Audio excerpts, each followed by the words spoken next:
দত্তবাড়ির সবাই এক হয়ে সৃজনের স্মৃতি ফিরিয়ে এনে মোহিনীকে আটকে রেখে পর্ণার সঙ্গে বিয়ে দিল সৃজনের। হ্যাঁ বন্ধুরা, এমনটাই দেখা যাবে। তাই সম্পূর্ণ জানতে ভিডিওটিতে লাইক দিয়ে চ্যানেলটি সাবস্ক্রাইব করে দেখতে থাকুন।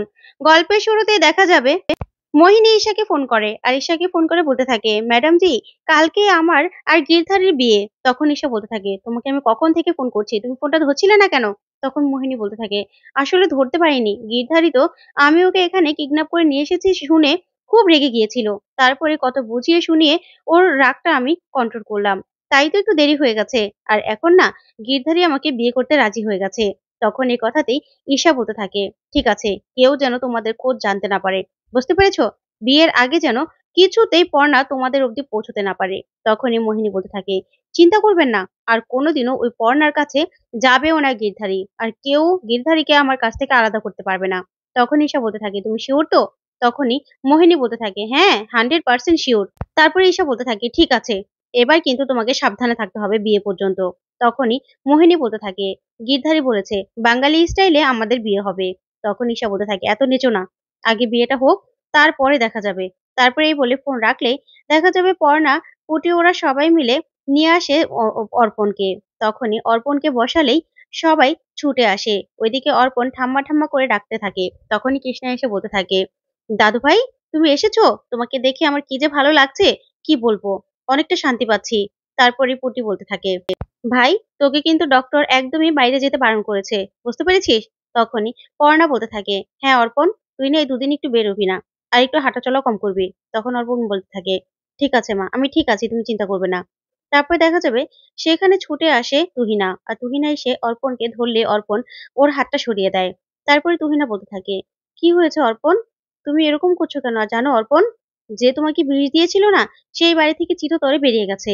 তখন এই কথা শুনেই অবাক হয়ে যায় সবাই। তখন অর্পণ বলতে থাকে, কে আমাকে বিষ দিয়েছিল? তখনই তুহিনা বলতে থাকে, কেন, ওই মোহিনী? ওই মোহিনী আন্টি তো বিষটা দিয়েছিল।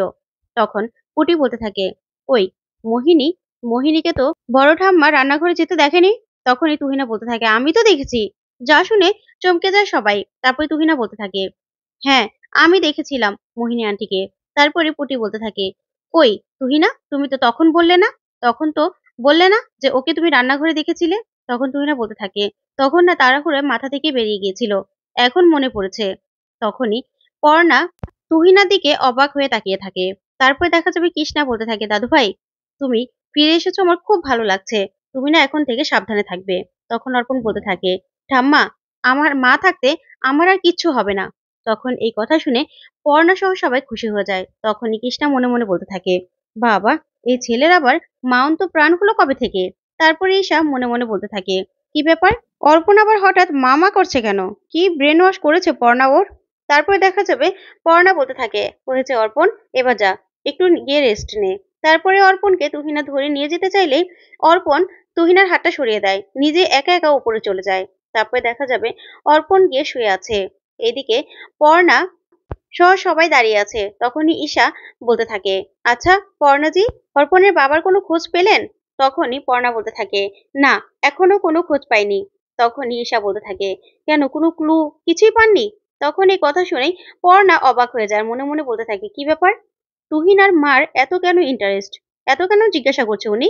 তারপর পর্ণা বলতে থাকে, না, কিছু জানতে পারিনি, যদি জানতে পারি আপনাকে আমি জানাবো, যান। তারপরে ঈশা সেখান থেকে চলে যায়। তখনই পর্ণা সবাইকে বলতে থাকে, আপনারা না সবাই একটু পুটির ঘরে চলুন আমার সঙ্গে, আপনাদের সঙ্গে কথা আছে। তখন জেঠিমা বলতে থাকে, কেন পর্ণা, এখানে বলো না কি হয়েছে? তখন পর্ণা বলতে থাকে, না, আমি শুধু আমার নিজের লোকদের সঙ্গে কথা বলতে চাই। তখন কৃষ্ণা বলতে থাকে, এখানে তো আমরা নিজের লোকই আছি পর্ণা। তখন পর্ণা বলতে থাকে, না মা, এখন আমাদের ঘরে বাইরে সব দিকে শত্রু, সব দিকে আমাদের বিপদ, তাই কে কখন আমাদের বিপদ ঘটাতে চায় সেটা তো আমরা জানি না। তাই চলুন, আপনাদের সঙ্গে আমার জরুরি কিছু কথা আছে। এই বলেই ওরা পুটির ঘরে চলে যায়। ওইদিকে দেখা যাবে অর্পণের জন্য তুহিনা জল নিয়ে যায়। তখনই অর্পণ বলতে থাকে, আচ্ছা তুহিনা, শরবতটা তুমিই তো সেদিন আমাকে দিয়েছিলে, তাই না? তখন তুহিনা বলতে থাকে, অর্পণ, তুমি আমার সঙ্গে কেন এরকম করছো বলো তো?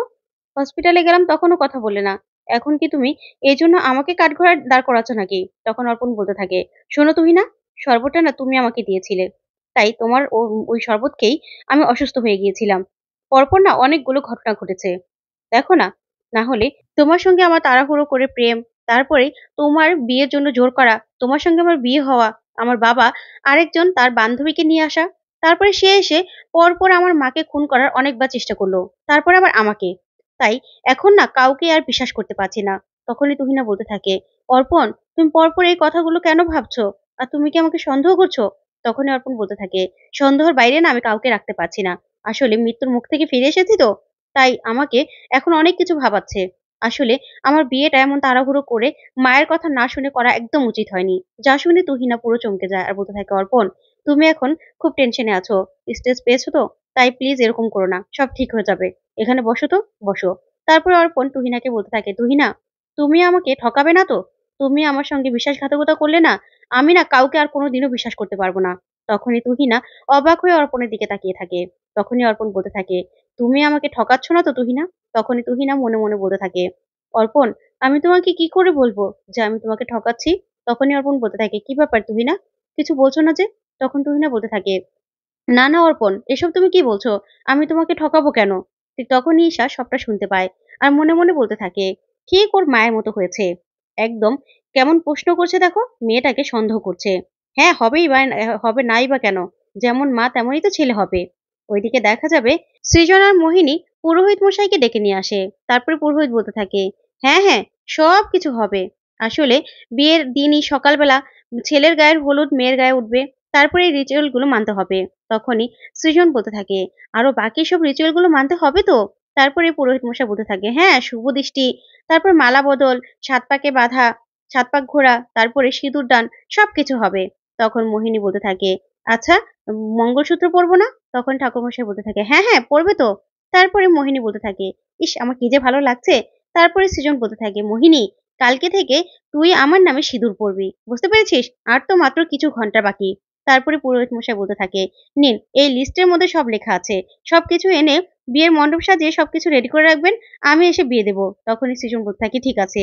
তারপরে পুরোহিত মশাই চলে গেলে সৃজন মোহিনীকে বলতে থাকে, "মোহিনী, এই সবকিছুর ব্যবস্থা কর।" তখনই মোহিনী লিস্ট দেখে পুরো চমকে যায় আর বলতে থাকে, "এত বড় লিস্ট?" তখনই সৃজন বলতে থাকে, "হ্যাঁ, একটা বিয়েতে কত কিছু মানতে হবে বলতো? আর তোর আর আমার বিয়ে বলে কথা, ধুমধাম করে বিয়ে করব। বুঝতে পেরেছিস?" তখনই মোহিনী খুশি হয়ে যায়। ওইদিকে দেখা যাবে পর্ণা সবার কাছে বলতে থাকে, "হ্যাঁ, সৃজনকে না ওই মোহিনী তুলে নিয়ে গিয়েছিল।" যা শুনে কৃষ্ণা সহ সবাই চমকে যায়। তখন কৃষ্ণা বলতে থাকে, "ওই মেয়েটাকে আমি ঝাঁটাপেটা করব একদম। ওই মেয়ের এত বড় সাহস! আমার বাবুকে আমার কাছ থেকে দূরে নিয়ে যায়?" তখনই পুটি বলতে থাকে, "ঠাম্মি, থামো না। আরো যা শুনবে তাতে তোমার আরো অনেক কিছু করতে ইচ্ছে করবে।"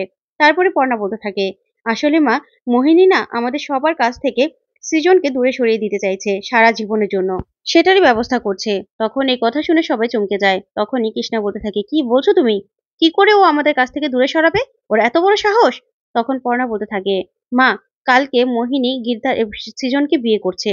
যা শুনে সবাই পুরো চমকে যায়। বলতে থাকে, "কি বলছো? সৃজনের বিয়ে?" তখনই পর্ণা বলতে থাকে, "হ্যাঁ, কালকেই বিয়ে। আসলে আমরা আসার সময় না আমার যে ডক্টর স্মৃতি ফিরিয়ে এনেছিল সেই ডক্টরের সঙ্গে কথা বলেছি।" তখন সৃজনের বাবা বলতে থাকে, "হ্যাঁ, সেই ডক্টর তো অনেক ভালো।" তখন পুটি বলতে থাকে, "হ্যাঁ, সেই ডক্টর বলেছে যে বাবার এরকম একটা স্মৃতি সামনে নিয়ে আসতে হবে যে স্মৃতিটা বাবার সবথেকে প্রিয়। সেই স্মৃতিটা যদি সামনে আনতে পারি তাহলে বাবার সবকিছু মনে পড়ে যাবে।" তখনই পর্ণা বলতে থাকে, "হ্যাঁ মা, এবার ওই মোহিনীর জায়গায় আবার সৃজনকে বিয়ে করব আমি। আপনারা যদি আমার পাশে থাকেন।" তখনই কৃষ্ণা সবার আগে এগিয়ে আসে আর এসে বলতে থাকে, "পর্ণা, আমার আজকেও মনে হচ্ছে তুমি একদম ঠিক। আমার বাবুকে ফিরিয়ে আনার জন্য, সৃজনকে ফিরিয়ে আনার জন্য তুমি যা বলবে আমরা তাই করব।" তখনই সবাই একসাথে হাত মিলায়। তখন পর্ণা বলতে থাকে, "ঠিক আছে মা, আপনারা যখন আমার সঙ্গে আছেন এবার তো আমরা সৃজনের স্মৃতি ফিরিয়ে আনবই।" তো বন্ধুরা, পর্ণা কি পারবে সৃজনের স্মৃতি ফিরিয়ে আনতে? কি মনে